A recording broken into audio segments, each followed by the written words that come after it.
représente cette forme, c'est-à-dire le minimum vital. Presque rien. Oh là là, tout de suite, on place dans ce jeu et c'est parti. Regardez-moi. Attention, vous n'avez jamais vu voler un hélicoptère. Regardez.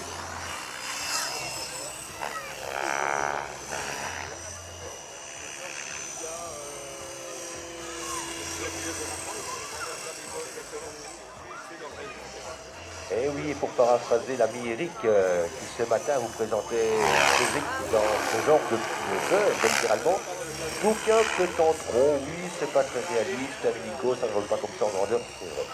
C'est tout à fait vrai, seulement, regardez, oh là là, de moins d'un mètre 50 cm, 20 cm, il est dans l'herbe quasiment, il est un grand malade. L'une des spécialités, évidemment, des hélicoptéristes, et ils le sont tous, vous l'avez compris, ça consiste à les flirter avec le ras du sol comme des grands malades qui sont, avec un rotor qui tourne du côté des 1800 tours, je ne sais pas, imaginez, à ce moment-là, une taupe qui passe à tête, oui, qu'est-ce que c'est? Et schlam, des fagots, littéralement, plus exactement, un kit en pièces détachées d'hélicoptère, mais c'est William aux commandes, et voyez, ça se passe bien, la taupe va bien, merci pour elle, voilà, et c'est reparti, que ce soit de la voltige traditionnelle comme ceci, que ce soit de la voltige 3D, comme l'évoquait ce matin Eric, on en reparlera de tout ça, eh bien, les hélicoptères sportifs, on va dire ça, pour englober d'un seul mot, plusieurs catégories différentes, c'est ce genre de choses, tout simplement. Généralement, je le disais, des rotors entre 1,60 m et 1,80 m de diamètre. Si pendant des années, eh bien, ces machines étaient motorisées uniquement avec des moteurs méthanol de temps de 10 à 15 cm3, eh bien, ça révèle des règles là encore, là aussi, électriques à 10 mètres de noblesse et permet de propulser avec performance, et même parfois de façon plus performante que des moteurs thermiques, eh bien, ce genre de machine. Regardez ça, tout y passe littéralement. Alors ce sont des machines évidemment qui sont réduites à leur plus simple expression. Regardez la gueule de cet engin, il n'y a pas d'autre mot. On a fait le minimum syndical là encore. Juste la structure avec juste une bulle en fibre de verre à l'avant pour quelque peu protéger les équipements radio, mais surtout donner un semblant de silhouette à la machine, histoire de savoir dans quel sens elle se trouve, en tout cas pour le pilote, parce que moi j'ai donné le fil, croyez-moi. C'est ce qu'on appelle une machine en anglais, boom, en français, bulle et poutre de queue, parce que voilà, c'est littéralement un châssis complètement mis à nu, avec juste cette boule à l'avant.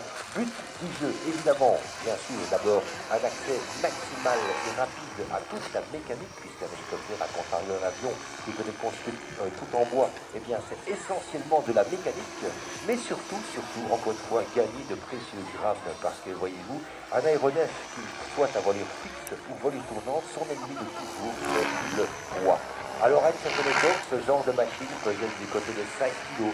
Maintenant, on fouille aux alentours des 4 kg, c'est vous donner une idée des progrès accomplis en cause. Bien évidemment, le recours massif à la fibre de carbone, que ce soit pour les flancs de la machine, la poutre de queue, et puis bien sûr, tous les équipements de haut de gamme, la moindre articulation est montée sur roulement en vie, parce que je voulais imaginer le moindre flou, ou comment on appelle ça,